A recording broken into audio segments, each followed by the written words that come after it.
Ջերուսման ամբողջական խնայող համակարգ, գումարած 100,000 դրամ արժողությամբ սերտիֆիկատ, բաժանած 18 ամիսների հավասար է 0% տոկոսադրույք։ Մանրամասները idealsystem.am։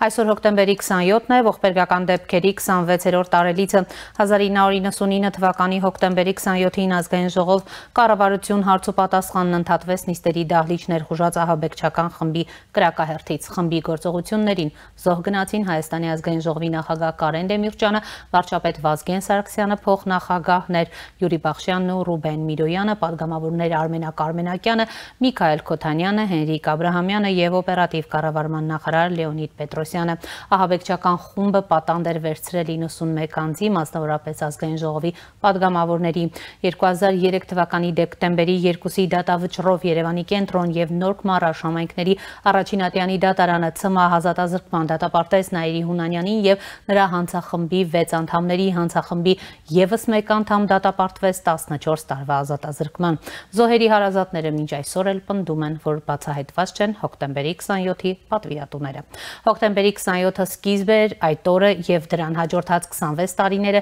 իրենց վերելքներով, բայց առավելապես վայրեջքներով ու անկումներով մեզ հայերի ստիպում են ոչ թե փնտրել, թե որտեղից սկսվեց ամեն ինչ, այլ հասկանալ, թե ինչ է կատարվում, ինչ է եղել, ինչ խորություն եւ մասշտաբներ ունի այս ամենը։ 26 տարի առաջ հոկտեմբերի 27-ին գնդակահարվեց Հայաստանի 3-րդ հանրապետությունը։ Դա պարզապես քաղաքական սպանություն չէր, այլ մեր ժողովրդի սեփական իշխանություն ձևավորելու իրավունքի խլում։ Պետական կառավարման փոխարեն եկավ ագահ կոռումպացված օլիգարխիան, որի հիմքում ոչ թե ժողովրդի վստահությունն էր, այլ թալանն ու կոռուպցիան։ Այդ օրը կասկածի տակ դրվեց մեր երկրի զարգացման հեռանկարը։ Հոկտեմբերի 27-ը խորհրդանիշ դարձավ Հայաստանի նոր գաղութացման, օլիգարխացման ու քրեականացման։ Դրա զոհը միայն քաղաքական էլիտան չէր, գնդակահարվեց մեր պետության ապագան։ Հոկտեմբերի 27-ը ոչ միայն անցյալ է, այլև ապագայի համար նախազգուշացում։ Այդ օրը բացեց նոր կապիտուլյացիաների ու կորուստների դուռը։ Հոկտեմբերի 27-ի հիշողությունը մեզ պարտավորեցնում է ոչ թե վախենալ անցյալից, այլ ամեն ինչ անել, որ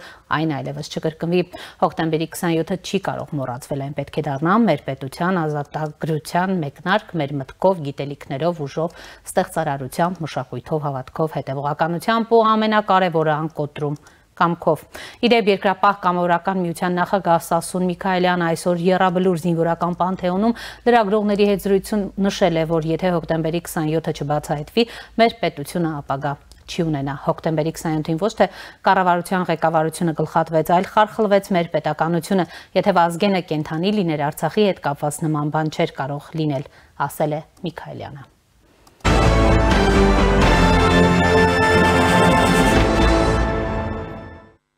Նախորդին վարչապետ Նիկոլ Փաշինյանը, նախարարներ ու պատգամավորներ մասնակցեցին Հովանավանքի պատարագին Տեր Արամի մատուցմամբ։ Պատարագ մեկնելուց առաջ վարչապետը հայտարարել էր, որ Հովանավանքի պատարագը խորհրդանշելու է Մայրաթոր Սուրբ Էջմիածնի ազատագրման գործնական փուլի մեկնարկը։ Մեծ հաշվով պատարագն անցավ առանց միջադեպերի, բացառությամբ 1-2 դրվագի։ Մի դեպքում քաղաքացին խլում է Ստեփան Ասատրյանի ձեռքից Սուրբ Գիրքը եւ հրաժարվում է տալ նրան։ Մյուս դեպքում քաղաքացին բղավում է Ստեփան Ասատրյան իրավունք չունես պատարագ մատուցելու։ Վերջինիս բերանը փակած դուրս են բերում եկեղեցուց։ Առողջապահության նախարար Անահիտ Ավանեսյանը նույնպես մասնակցել է պատարագին, նշելով, որ սա հայ եկեղեցու մաքրման ընթացք է։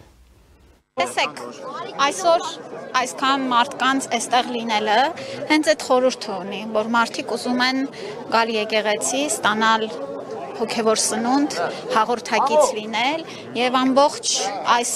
գյուղի բնակչությունը եւ ոչ միայն այստեղի, այլ նաեւ շատերը եկել են Տեր Արամի կողքը կանգնելու։ Ես ինքս նրան վաղուց եմ ճանաչում եւ իհարկե նաեւ 2-3 տարի առաջ եմ ծանոթացել իր հոտից մարդկանց տարբեր խնդիրներով ուրեմն դիմել է, մասնակից է եղել, շատ մտահոգ է եղել եւ այդտեղից եմ ճանաչել։ Տեր Արամի հետ կապված էլ մարդկանց մոտ հարց է. ինչու է նրան կարգալույծ արել, կա դրա պատասխանը, որն է եղել նրա ձանցանքը, որն է, կա դրա դե հարցը մնացել է օդում եւ բոլոր նշված կետերն էլ ըստ էության չի բավարարում եւ հիմք չեն եղել նրան կարգալույծ անելու, բայց նաեւ ժողովրդի մեջ կա հարցը ուղղված կաթողիկոսին, որոնք պատասխան չեն ստանում։ Եկեղեցու բակում Դիլիջանի քաղաքապետն աչքի ընկավ իր նյարդային պահվածքով։ Ջան, հիմա որ ես պատարակվածություն կմասնակցեմ։ Հիմա որ ես պատարակվածություն կմասնակցեմ։ Հանգստոց գնում ես պատարակ մատուցես։ Բա հիմա ինչպես կարող է Ստեփան Ասատրյանը պատարակվալ։ Ստեփան Ասատրյան կտրիչ ներսիսյան հետ կեթա կանուն ազգանունը խոսակ։ Քաղաքապետը եկել է։ Չեմ բերեմ։ Ձեր հայաց Ջոր ջան, ձեր այդ տրամադրվածությունը Իմ համայնքի որոշումը իմ ձևաչափը շատ նորմալ է։ Դուք ձեր ձևաչափերին մտածեք։ Ձեր ձևաչափին բանալ։ Դուք գոնե սովորեցիք ձեր ինքնակենսագրականի մեջ։ Ես այնքան սովորել եմ, որ ձեզ հիմա բան եմ բացատրում։ Արհեստական բանականության գեներացված։ Արհեստականը դուք եք ոտի։ Արհեստական բանական Հիշեցնենք, որ հոկտեմբերի 21-ին Մայրաթոր Սուրբ Էջմիածնի տեղեկատվական համակարգը հայտնել է, որ կարգալույծ է հռչակվել Տեր Արամ Քահանա Ասատրյանը տնօրինության համար հիմք է ծառայել Արագածուտնի թեմի առաջնորդի զեկուցագիրը եւ Հայաստանյաց Առաքելական Սուրբ Եկեղեցու Մայրաթոր Սուրբ Էջմիածնի պարգևների շնորհման ու կարգապահական հարցերի հանձնախմբի եզրակացությունն առայն, որ Տեր Արամ Քահանա Ասատրյանը հրապարակային ելույթներով ու հայտարարություններով վարկաբեկել է հայ եկեղեցին, թեմակալ առաջնորդին ու ծառայակից եկեղեցականներին անտեսել թեմական առաջնորդի հորդորներն ու հրահանգները հարատևել է կարգազանց ընթացքի մեջ վերջին 1 ամսվա ընթացքում պատարակներին կամայականորեն զեղչել է ԱՄՆ-ին հայոց կաթողիկոսի ու թեմակալ առաջնորդի անունների հիշատակության հատվածը։ Քահանան հայտարարել է, որ որպես հիմք չի ընդունում Սուրբ Էջմիածնից ուղարկված որոշումը։ Հոկտեմբերի 22-ին վարչապետ Նիկոլ Փաշինյանը հայտարարել էր, որ Կտրիչ Ներսիսյանը վաղուց կարգալույծ է, նա մարդ է, որը բռնազավթել է Մայրաթորը, թող նա հանրությանը բացատրի, որտեղից եւ ինչպես ինքն ունի կին ու երեխաներ, ինչ վերաբերում է քահանային կարգալույծանելուն, կարգալույծը չի կարող կարգալույծանել իր կուսակրոնության ուխտը խախտած լինելու ակնհայտ փաստի բերումով, նշել էր Փաշինյանը։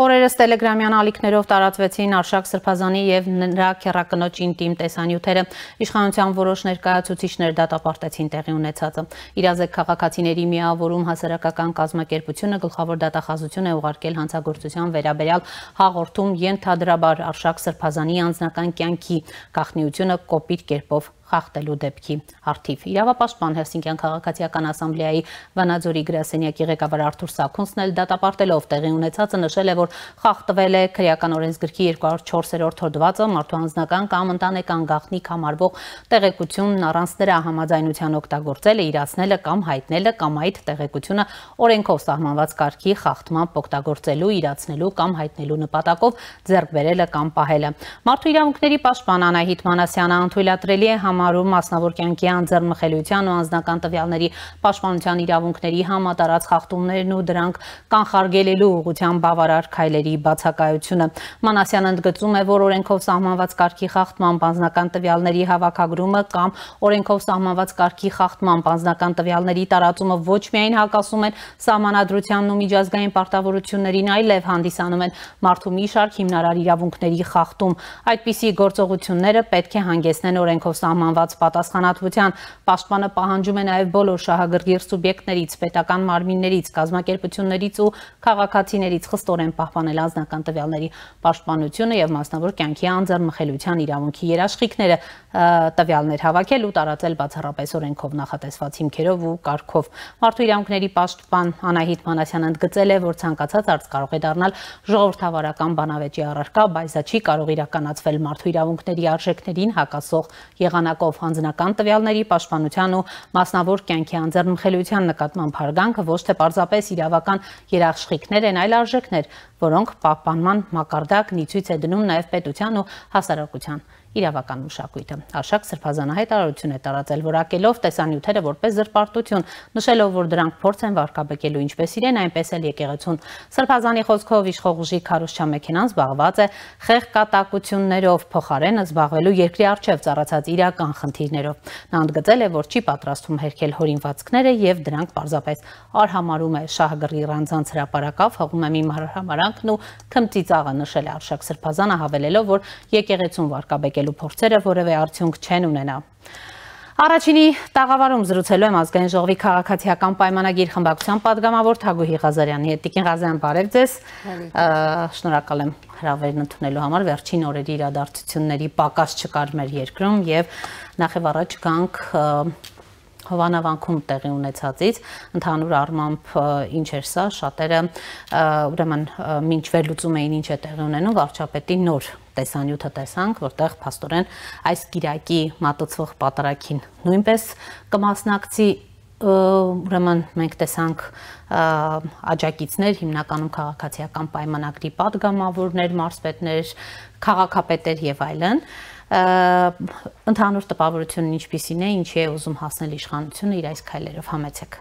Շնորհակալություն հրավերի համար, Սիրանուշ, եթե մեկ բառով պատասխանեմ ձեր հարցին, թե ինչ էր սա, պատարագ,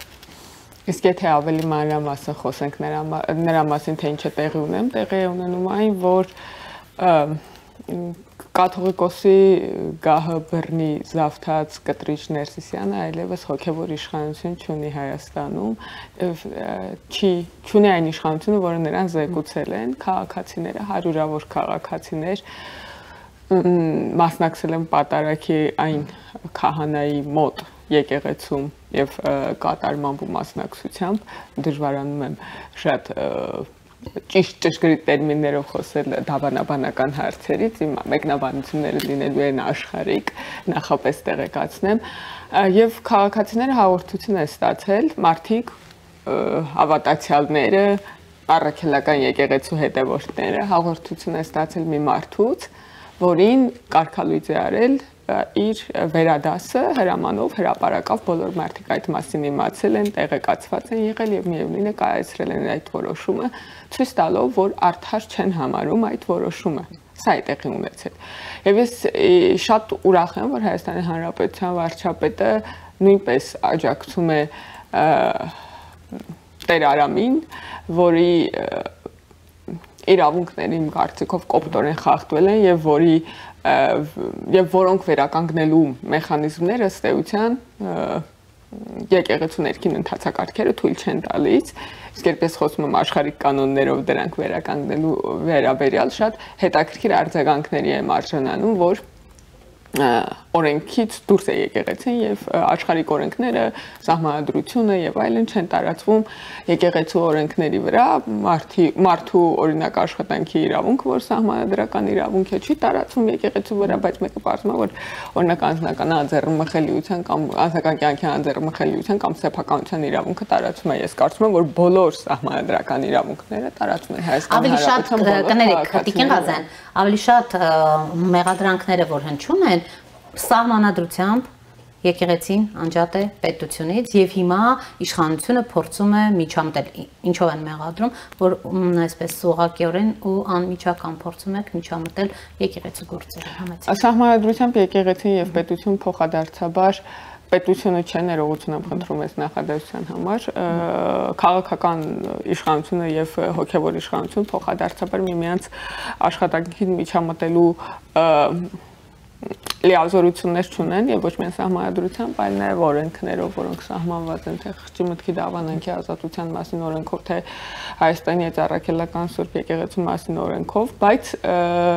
փոխադարձաբար քաղաքական այս երկու դերակատարները, որովհետև ես կդժվարանամ այն մարմինը, որ անվանվում է հոգևոր խորհուրդ, անվանել հոգևոր դերակատար, քաղաքական այս երկու դերակատարները քաղաքական մրցակցության մեջ են եւ գործում են քաղաքական մրցակցության բոլոր կանոնները եւ սրա հետ պետքա համակերպել։ Իհարկե, լավ կլիներ, որ եկեղեցու վերնախավը կատարեր հոգևոր գործառույթներ,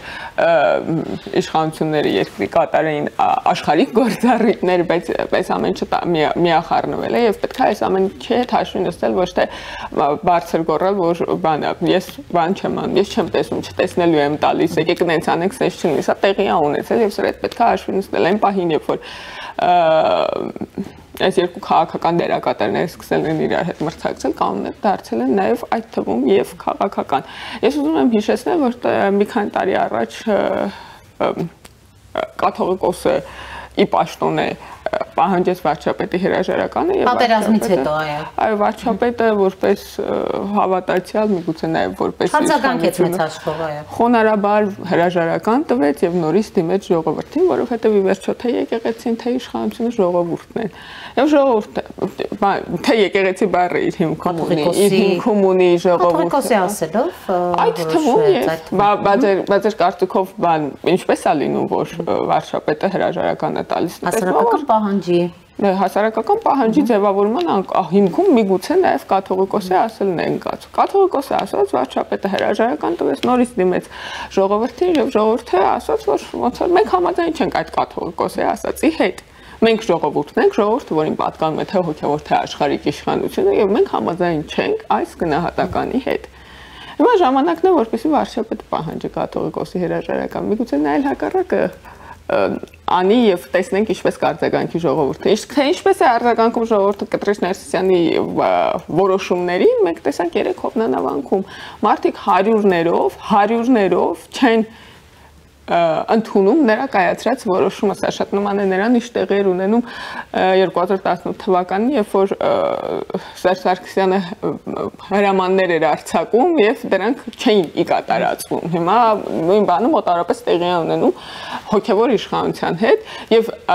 բոլոր մարդկանց առաքելական եկեղեցու հետևորդ այդ մարդկանց պիտակել աղանդավորներ դա օգուտ չի տալու օգուտ չի տալու, ինչ ասես փորձեցին դուք տեսաք այս քանի օրը ինչքան ահաբեկչական ակտերի փորձեր արեցին։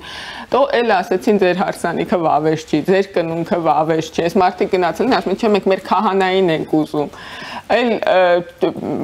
դրան դեմը կանգնած իրազեկում են, որ հանկարծ չգնաք, նա չէ իսկական քահանա, Աստծո միջնորդ չի կարող աշխատել, այս մարդիկ ասում են, թող անգիստ պսակվեն կամ կնքվենք կամ եւ այլն։ Այսինքն մարդիկ չեն ընդունում, ահաբեկել են մի քահանակար ասում է իրանք պետք է հասկանան որ այն պահին երբ ընդունեցին սուրբ հաղորդությունը կարգալույց եղած հերձվածողի ձեռքից նրանք կմահանան ու այս սպառնալիքի ներքո կներեք քայքի սպառնալիքի ներքո ահաբեկչություն արդեն գնացել են ասում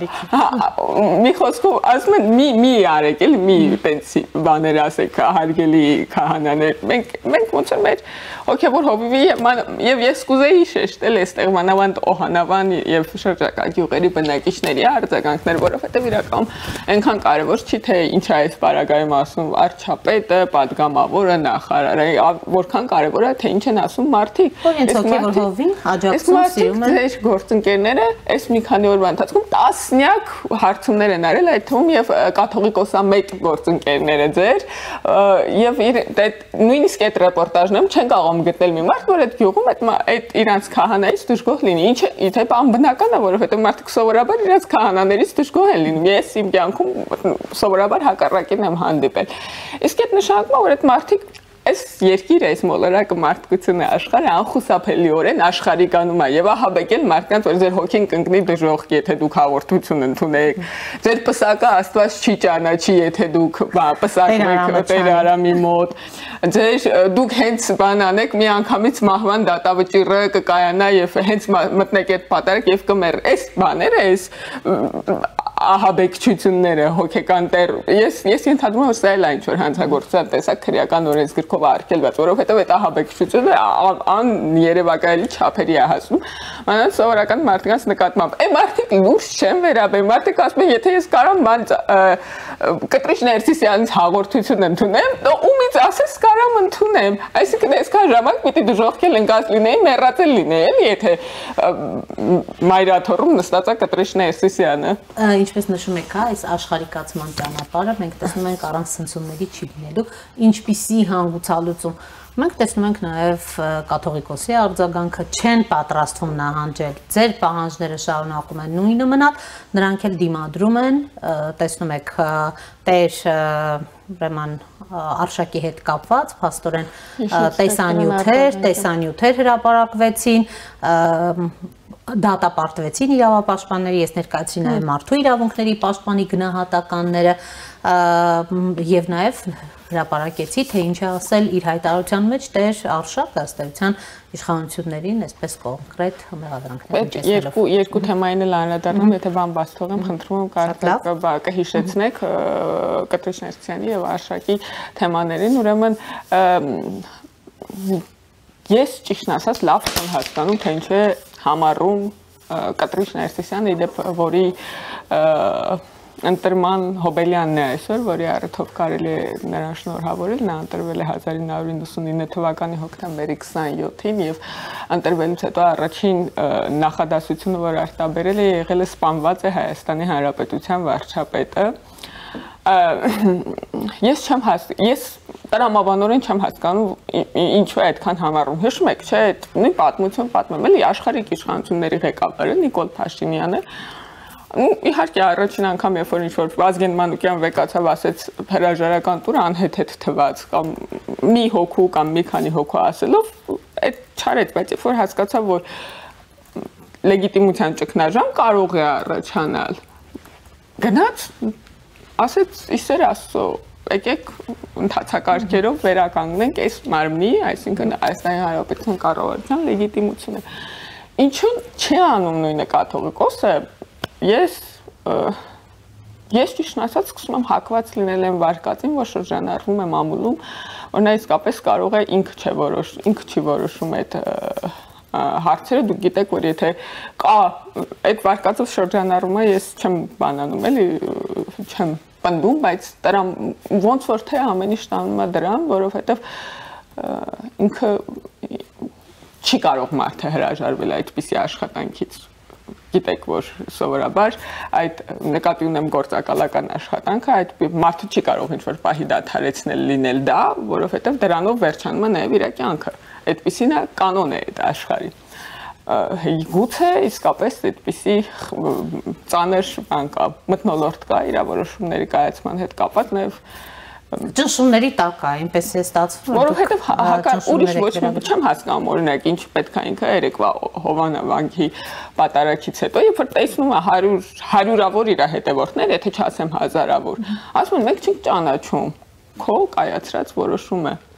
Կամ ինքը պետք է գնա ընդառաջ այդ մարդկանց, մի ձև կամ պետք է այդ մարդկանց վերադարձնի դեպի իրեն, կամ ինքը հասկանա, որ այլևս չունի հոգևոր իշխանություն այս մարդկանց նկատմամբ։ Երկրորդ ձեր ասած բանը Տեր Արշակի կապված։ Ուրեմն ես հակված եմ հավատալ նրան, ինչ ասում է մարդը տեսանյութերի վերաբերյալ, ինքը ասում է, որ դրանք գոյություն չունեցող տեսանյութեր են եւ ըստ էության արհեստական բանականությամբ կամ այլ կերպ գեներացված։ Հետևաբար, այստեղ մեր Արհեստական բանականության հետ կապված որևէ այսպես մասնագետներն էլ որևէ դիտարկում չեն արել Տիկին Ղազարյանը։ Մարդը պետքա դիմի իր վերաբերյալ ձեռնարկչական տեղեկություններ տարածելու հայցով ոստիկանություն եւ ես ուզում եմ հավատալ, որ դա իսկապես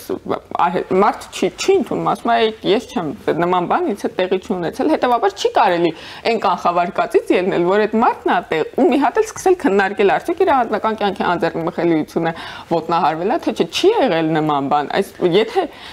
այլ իրավիճակներում օրինակ Տեր աղանի հեռախոսազրույցը Նաթանի հետ, որտեղ ինքը պատմում է, որ կաթողիկոսը իրեն հարկադրել է մոր հետ մասնակցել ցույցերի եւ ինքը հրաժարվել է դրա համար հեռացվել է եկեղեցուց։ Այդ հեռախոսազրույցը, որը նույնպես, ինչպես գիտեք, ոչ թե իրավապահ մարմինների կողմից է հրապարակվել, այլ մամուլում է հայտնվել, դրա վերաբերյալ Տեր աղան հայտարարել է, ինքը հայտարարել է, որ ճանաչում է այդ խոսակցությունը, ասում է ցավում եմ, որ մեր փակ խոսակցությունը հայտնվել է մամուլում։ Այսինքն այդ մարդը պատմում է, որ իր վերաբերյալ ոտնձգություն տեղի է ունեցել եւ իրեն լսել են։ Չի երգում այդ ձայնագրությունը, փաստ։ Եվ եթե մենք վերադառնանք այս դիտանկյունից նայենք, որ օրինակ մարդը գաղտնալսվել է եւ հայտնվել է մամուլում եւ դա չի արել իրավապահ համակարգը օպերատիվ միջոցներով, այլ ճանապարհով է գնացել։ Սրա վերաբերյալ ես կարող եմ քննարկում ծավալել, որտեղ մենք ունենք խնդիրներ, բայց Արշակ Սրբազանի վերաբերյալ, որը